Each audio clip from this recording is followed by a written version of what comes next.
Welcome into Press Box, Inside Press Box. I'm Stan the Fan Charles, or actually, it's Press Box Live. I'm sorry, I forgot that. Press Box Live. Stan the Fan Charles and Luke Jackson, our friend and cohort, Ross Grimsley, is literally battling down in Florida, facing some severe weather. There's a possibility, and I said, Luke, I said, Ross, don't worry about it. He's saying, I'll keep trying to get on, but we're getting these tornado warnings. And I said, don't worry about the show.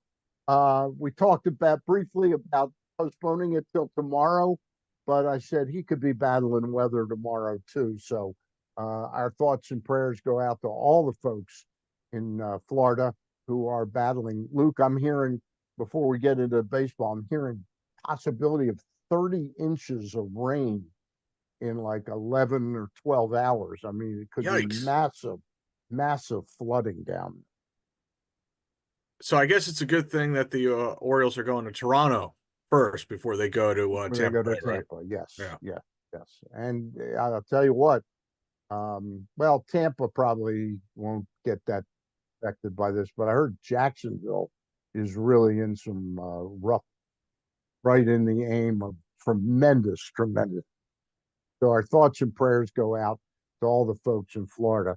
Let me remind you who we are brought to you by. We're brought to you by AJ Michaels, expert and award-winning AJ Michaels Heating, Air Conditioning, Plumbing, and Home Performance will improve your home's energy efficiency and comfort levels. They also are able to kill all viruses in your system. And AC season is still upon us. And New rebates and discounts are available more at ajmichaels.com. AJ Michaels and Carrier, the big boy. We're also brought to you, in addition to our longtime sponsor, the Costas Inn, which I'll talk about midway through the show. If you're craving that classic New York deli experience, look no further than the Atman's Deli in Baltimore's Harbor Point. Corned beef piled high, hand-rolled bagels, and something different, Luke, a bar. Atman's has food and drink specials every day. They're now open for breakfast, lunch, and dinner. Dine in, grab takeout, or hang out at the bar for the next O's game, and that would be tomorrow night in Toronto. Um, Atman's Deli, an authentic taste of Baltimore tradition since 1915. Find them at Harbor Point or visit atmansdeli.com. And I'll give you a little tip. Maybe park in the Fells Point area and walk over, because parking really at a premium over in that. It's really the people that come there for work and live there. But if you're coming from outside of it, you might want to walk 3-4 minutes over there. All right. And you can also pick up the new press box. Luke, when's the new one coming out? August what? I've got August 14th is when it's going to be delivered to us, and then We'll obviously get it'll it be out the 15th. distributed over the next few days after that. All right. Sounds good. Sounds good. Luke, we're 5 days or 6 days past the trade deadline. So we've got a little bit of an early look at all the players pretty much. We saw Christian Pache pinch run one night before he sort of ran out of town. Mm. We didn't think he was going to be around very long. But let's dig into what we know about what we got from the deadline. Then we can talk about the return of Jackson Holiday and the debut of Kobe Mayo. Uh, First things first, Scott Eflin, just what the doctor ordered, right? Yeah, Zach Eflin has been Zach, exactly what the Orioles anticipated probably when they traded for him. A strike thrower who's going to eat innings and give his ball club a chance to win. He's going to do all the little things that you really like. He's quick to the plate with the runners on. He's going to be able to hold runners. Uh, He's not going to ever beat himself, although ironically, he did give up a home run after a rare walk in his last start against Cleveland. But he's like a version of Kyle Gibson, is what I would say. Maybe even a little bit better than yeah, Kyle Gibson because he's not going to walk as many as Kyle does, but he's probably not going to miss quite as many bats as Kyle did last year. So, but in that same vein. And that's exactly what the Orioles needed. The Orioles needed some stability in their rotation, and they he's provided that in two starts, and he will probably continue to provide that through next year. And that was another thing they needed. They needed a reliable arm under team control for next year. He's under contract for $18 million, which, as you have which will be mentioned, the highest paid Oriole pitcher on a yearly basis for one season. right. So, yeah, that so far so good, and I anticipate that we'll see a lot more of the same from Zach Eflin over the next 2 months. Yeah. Trevor Rogers, so far, not so good, but I think it's way too early to panic based on the way he had pitched in those last 11 games before he left the Marlins. Yeah, he's a little bit more of a project Yeah, than Eflin. Eflin's the kind of veteran who you bring in. He knows exactly who he is. He knows exactly what works. It, it probably takes him what, like 10 minutes to develop a game plan with James McCann or Adley Rutschman. He just knows what he's doing. At this point, I think Rogers is still trying to figure out what works best for him because he doesn't have the same fastball velocity that he did a few years ago when he finished second in the National League Rookie of the Year voting. So that year he was like 94 to 96, and that gave him a great differential with the changeup. And he has good changeup, but it was really, really good when he was 94, 96. Now he's more 91 to 93, touching right. 94. And so he's been throwing the sinker more. And I anticipate that that'll continue rather than throwing the four seamer. See, when he was really good a few years ago, he could throw that four seamer up to both left and right handed hitters. Didn't really see that against Cleveland. He got hit around pretty good by Cleveland. Now it's a good lineup, and they got some right-handed hitters who can really mash lefties. But we'll see what he does in his next start in Toronto. That'll be interesting to observe.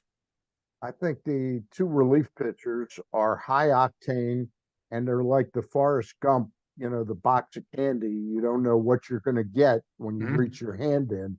Uh, I've liked what I've seen of Sir Anthony Dominguez so far in Oriole uniform.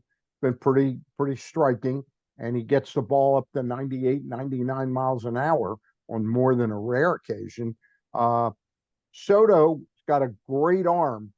Somewhere he's gotten lost in his mechanics because he's just not able to get the ball where he wants it. Yeah, I think you can watch those two and very quickly see why the Orioles wanted to add them from the Phillies because, as you said, these are high octane arms, both of whom can throw up to 100 miles an hour. And the Orioles were looking for some velocity. They've really been looking for velocity in their bullpen ever since they lost Felix Bautista last year. Yeah. Well, these guys certainly add that, but you can also see some of the inconsistencies that caused them to slip down the totem pole in Philadelphia. Uh, with Sir Anthony, as you said, it's mostly been good. He gave up a home run to Jose Ramirez. That's going to happen. He's one of the best players in the game. And what I Yeah. liked about that afterwards is that he pounded the zone right after. He Yeah. gave up that home run and got out of the inning and kept the game on track. Obviously, Soto's first outing was a bit of a disaster, couldn't find the zone.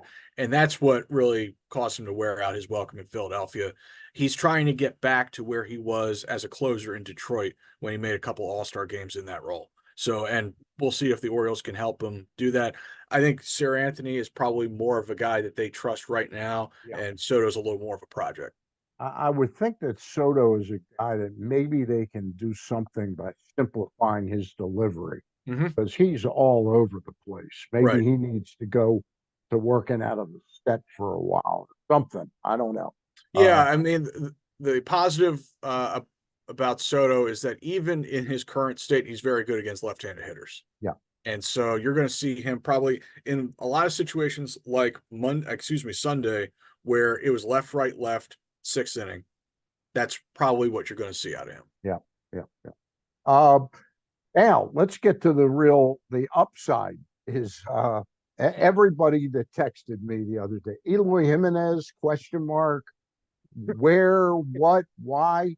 Glenn on Friday, when I did the show with him, he and our producer played this clip of the Chicago White Sox post game show, where Mm-hmm. it was like a trade special with these White Sox. And you go, hold on, somebody's taking Eloy. Hey, the Orioles are taking Eloy, and they were like applauding because they couldn't wait to get him out of town.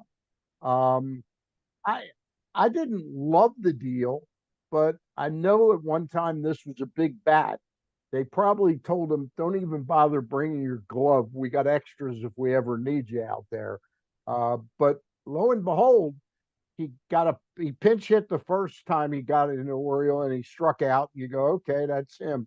But Brandon's had him in the last 2 days, and he got a big hit on Saturday, and he got 3 hits on Sunday, and one of them was a nice little insurance run. So Yeah, hats off to Eloy so far. Brandon has known Eloy Jimenez since he was 16 years old. Since Yep, Eloy was 16 years old, I yep, should say. And so he probably told Mike, I think I can help him get whatever is missing out of that bat. right, And like I know what makes him tick and that sort of thing. I'm sure they had discussions about Eloy. yep. Uh, he can hit. The question has been always been, can he stay on the field? That was a big issue for him in Chicago. I mean, every sort of injury scenario imaginable. He once got hurt in Chicago celebrating a no-hitter. I mean, it's Well, like I the watched the oddest game. ways to get hurt that I, he was I able to I manage. watched the game in his second year in spring training, where he jumped up the wall.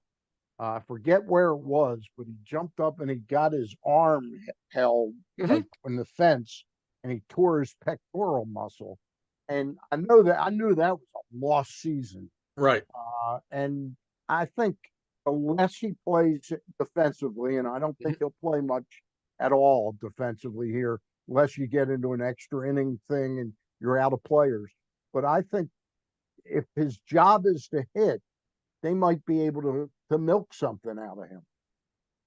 Yeah, obviously the Orioles are looking for lightning in a bottle, sort of like they got with Aaron Hicks a year ago. Yep. You're hoping that this is more Aaron Hicks than who was the guy that they in 22 is a big right-handed Jesus Aguilar. So you're hoping this is more Aaron Hicks than Jesus Aguilar, Yeah. and so he'll probably DH a lot. He'll probably DH all the time against lefties. Yep. And who knows, maybe tomorrow Brandon's got him in the lineup because he's had a couple nice games for him in Cleveland. He wants to keep him going. And Yeah. so you'll probably see him DHing a lot and then pinch hitting against left-hand pitching, probably serving as a caddy for Ryan O'Hearn. Yeah. That's what it sounds like. That's what it sounds like. And that's not bad. Austin Slater, I was surprised he got a start the other day. Got a hit. Don't know much about him, have not seen him much. I think he was a pretty good pinch hitter for the Giants. And he is a Yeah, right-handed bat, and he can patrol left field on the days that they want Cowser in center. right. Whereas Kerstad, when he was up, I think they saw enough of that to not think too much about doing it again. Right. Kerstad is not a great outfielder, and he's going to really struggle in that big left field. I think Slater can handle the big left field, and he can give you a professional at bat against left-handed pitching, which is exactly what they were looking for. Sort of poor man's Austin Hayes, right? Slater was on the 2021 Giants team that won 107 games. And so he has been on successful teams in the past. And the Orioles, again, hoping to find lightning in a bottle. And hopefully he can help them against left-hand pitching. He certainly did on Saturday night in Cleveland. Got the game started with a double and hit and had one of the best bunts in Orioles history, I was going to say. So good start for him. All right. We don't have six thumbs, but we got four We thumbs. got four thumbs today. Yeah, we got four thumbs. And we know that somewhere Ross Grimsley is holding his thumbs up for it right now. Ross again battling the weather in Florida, not to make light of it. Tornado warnings all over the place nearby Bradenton. So we gave him the day off, and it's a possibility he could pop up at a minute's notice. But anyway, the four thumbs that we put up were for the Costas in. We're two thumbs shy today, but that's not because they don't warrant six thumbs. The Costas Inn, located at 4100 North Point Boulevard. Again, I like to talk about this. They're going on 30 years spending money with me. So I'm loyal. I like to talk them up, and I make no bones about it. They're paying me. They pay Pressbox to run ads, and I'm happy to do them and be a spokesperson on here. And one of the things they actually heard this the other night, and Nick said, "I really love the spot you did. I'll do it again." The Costas Inn, don't pull out violins or anything, but a business that's going really, really strong. Any business they could potentially lose is really valuable business, and they'd like to replace where the loss is coming from. They had no control over this, nor did any of the other businesses impacted by the Key Bridge collapse. But people that used to drive over in droves, especially on a weeknight or something, hey, let's go to the Costas Inn. We'll go across the Key Bridge. It takes us 20, 25 minutes to get there. That drive from Catonsville, Glen Burnie, Arbutus, Westview area in there, Catonsville, it's now about an hour and 20 minutes to get to the Costas Inn. So that's like a 2 hour and 40-minute trip, just the driving in addition. So you turn a like something that used to be like a 3 hour experience, it's now 5 hours. So as much as people like it, they're not going from those areas. That gives locals an opportunity to try out the Costas Inn again for the first time. Great specials Monday through Friday. The Costas Inn, very light on your wallet. They've got great pit beef, pit turkey sandwiches. They got a whole host and array of specials all week long, Monday through Friday. And again, if you like crabs, the Costas Inn's got them for you. Call ahead 410-477-1975 to find out the price point, sizes, and availability. 410-477-1975. The Costas Inn, we give it 4 thumbs up, 4 thumbs up, and 2 more for Raw. That's the Costas Inn.